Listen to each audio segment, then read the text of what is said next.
What's it popping with y'all? Alright, we got a highly anticipated, you know what I'm saying, trade recap. So that's what I got going on right here. You know what I mean? USD JPY. I have two trades that I took longs for this week. So I'm gonna break those down for y'all right now. So let's jump into that. So as y'all can see, let me zoom out for y'all real quick.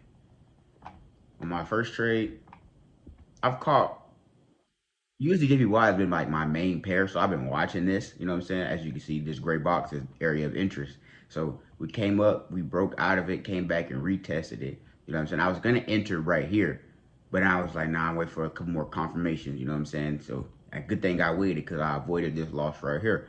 You know what I'm saying? We had a low, price came back, got that low liquidity. We came up and we broke out of the area of interest again. So I was gonna enter right here, but I didn't, you know what I'm saying, because it did the same thing right here, so I just wanted to make sure it wasn't going to do it again. So I waited, and then we came down here, we got an evening star confirmation, you know what I'm saying, nice little doji, if you want to call it that, you know what I'm saying, and then I entered as soon as I got this bullish engulfing candlestick. Okay, can you get off my screen, bro? Let me zoom in. As soon as I got that engulfing candlestick right there, that white one, that's when I jumped into the trade, you know what I'm saying, and we just set and forget. Now, I will say, once price started pulling back down right there, let me move this out the way. Once price started pulling back down right here, I did get a little nervous because I was like, man, this could do the same thing it was doing over here. And, you know what I'm saying, disrespect that area of interest. So I was like, fuck it. You know what I'm saying? If I hit if it hit my stop loss, it hit my stop loss. You know what I'm saying? My stop loss is very tight, so it really wasn't that big of a risk. I think it wasn't even a full 1%. You know what I'm saying? So I wasn't really too complaining about that.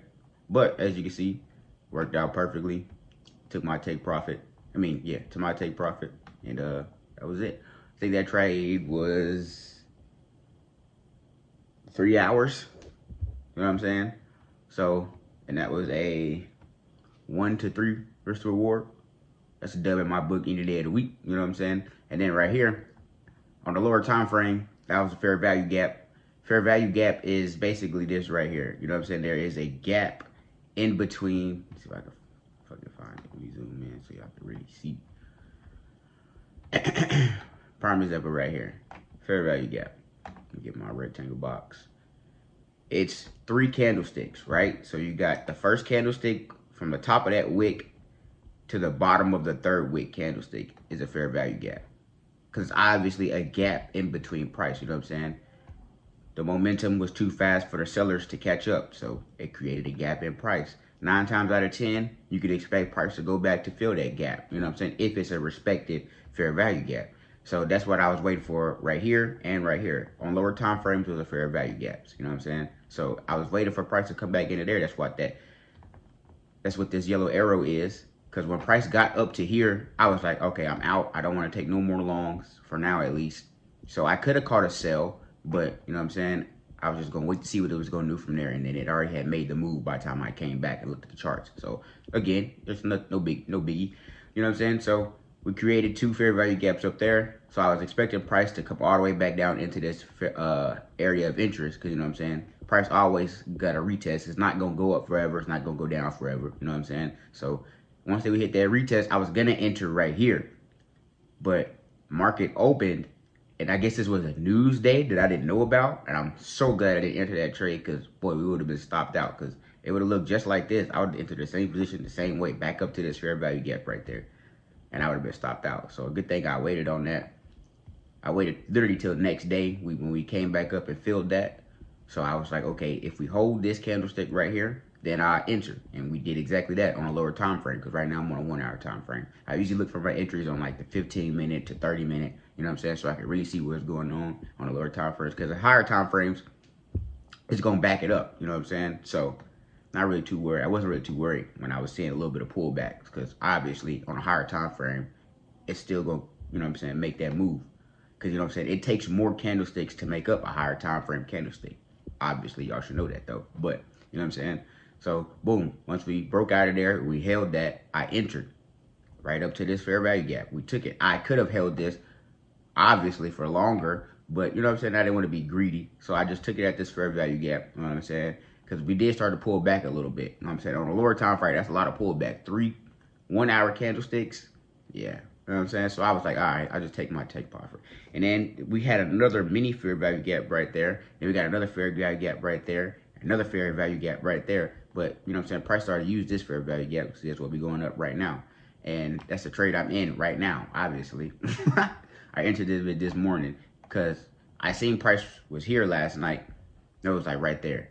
And I was like, dang, I could have entered this, you know what I'm saying? It could have been a little bit more money. But, you know what I'm saying, I want to be disciplined. I took my dubs for the day, you know what I'm saying? I won 2 trades that I'm going to show y'all. And then I broke even on another one. So I'm going to show y'all those 2 anyway. But yeah, man, took my dub for the day, you know what I'm saying? And I closed the charts. So I woke up and I seen that price was still right here, creating higher highs, higher lows. Higher high, higher low, higher high, higher low, higher high, higher low. So I was waiting for another higher high and another higher low and another higher high. You know what I'm saying? But eventually, price got to come back to these fair value gaps if it's respected. You know what I'm saying? That's why I didn't wait for it to come all the way back down here. Because once I seen this, you know what I'm saying, reaction right here, I was like, okay, bet. You know what I'm saying? This is the fair value gap that I need to be trading off of. So that's a fair value gap that I use. You know what I'm saying? And obviously, I could have entered right here. But again, I was like, I'm going to take my dubs for the day and I'm not going to trade. But I entered right here this morning, obviously. So I think that was those 2, USD/JPY. What else did I get in? All right, then we got Euro NZD. Jump up to that daily time frame. As you can see, daily time frame is very much bearish bias, I'm sorry. So I entered on a way lower time frame because, like I said, this was a news day. Obviously, you can see this candlestick. That shit's ridiculous. So, you know what I'm saying? We came back and filled it, swept out some liquidity, whatever you want to call it. You know what I'm saying? Then we came up. So, once we started to have this move up, I thought we was clear to break above, you know what I'm saying, the previous high.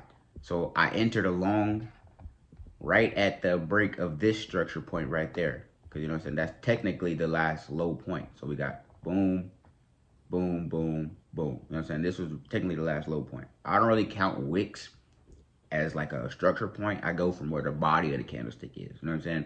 So this was the last lowest point. So I was like, boom. Once we break out of this, I entered a buy because we are now obviously bullish. You know what I'm saying? So I did that. And yeah, boy. But I broke even on this trade. It may not look like it, but on a lower time frame, so like this 1 hour, my entry was here, obviously. So once price started to go back up and I was above break even, then I got the other candlestick to close above that. I thought we was clear to keep going up. You know what I'm saying? There was no gaps.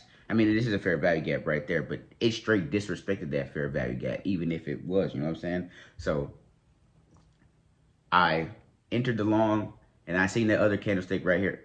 Golly, man. I seen this candlestick close above my my entry point. So I was like, dude, I don't feel too comfortable about this, but I don't want to just exit a trade because I don't want to be trading with emotions, even though I still was, you know what I'm saying? So I moved my stop loss to my break even point, and you know what I'm saying? As you can see, motherfucker crashed. But that's not technically a loss, so I'm not mad. You know what I mean? I should have took the loss. If I was really being disciplined and, you know what I'm saying, stick to the trading plan, that should have been a loss. But hey. Oh yeah, I forgot about USD CAD too. You know what I'm saying? USD CAD has obviously been in an uptrend if y'all haven't noticed. Like, major uptrend. You know what I'm saying? And I marked out the previous day high low. So I was like, okay, cool. As long as we don't break out of this, I'm chilling. So I was really going to take another long because we had that pullback. And now we're heading to the upside. As you can see right here.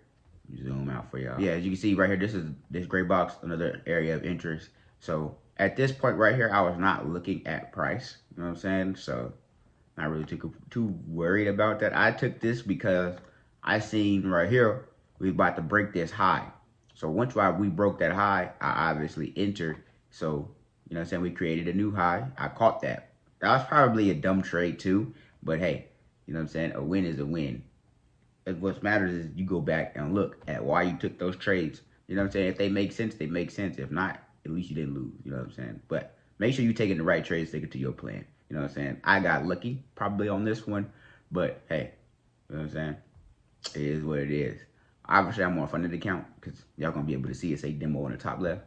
So this is phase 1 of my funded account with funding pips. So if everything goes smooth, I'll let y'all know. Spreads have been nice. You know what I'm saying? Like right now, USD CAD spread is 4 or 6 now. You know what I'm saying? NZD USD is 4. GBP USD is 4. Ethereum's 83. Gold is 12. You know what I'm saying? Euro NZD is 25. So, man, spreads are nice. You get 100 leverage. Gold, you get 30. Ethereum, you get 2. You know what I'm saying?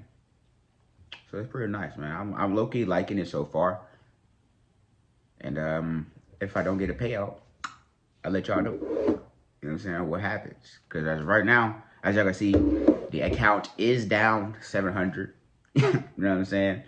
My first couple of trades were not that great. I would say this. I've lost bigger trades than I've won. You know what I'm saying?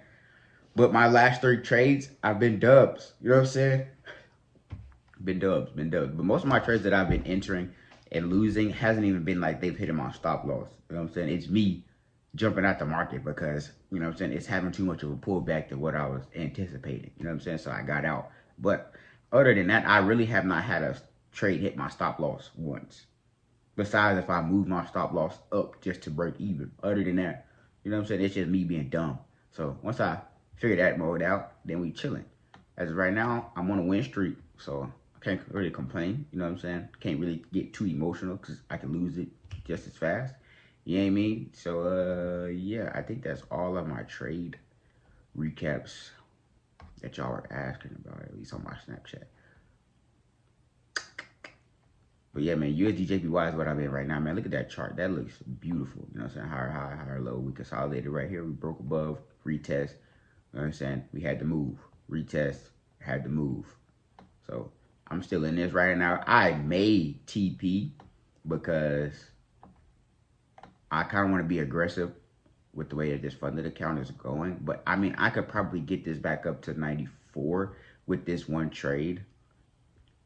I'm not even risking a full lot size. It's a 0.6. You know what I'm saying? So, but it's still going to get me a 1.4 true reward.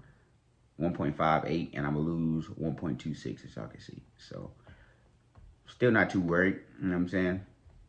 But price has been chilling right there for a little minute. I don't know if I should be worried or not. I might close half the position just to lock in.